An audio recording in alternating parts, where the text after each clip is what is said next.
কালী করালি চামুণ্ডা রূপ ধারণ করে ত্রিগুণাত্মিকা সত্তরজতম গুণ সম্পন্না হয়ে মহাসুর নিধন দ্বারা তাঁর সেই আশ্বাসিত দৈববাণী রক্ষা করলেন।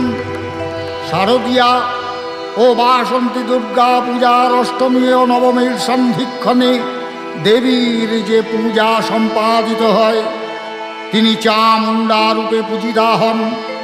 কার্তিকে দীপান্বিতা অমাবস্যার নিশাকালে যে চতুর্ভুজা কৃষ্ণবর্ণা কালিকার পূজা সাড়ম্বে করা হয়, তিনিও চামুণ্ডা রূপে পূজিতা।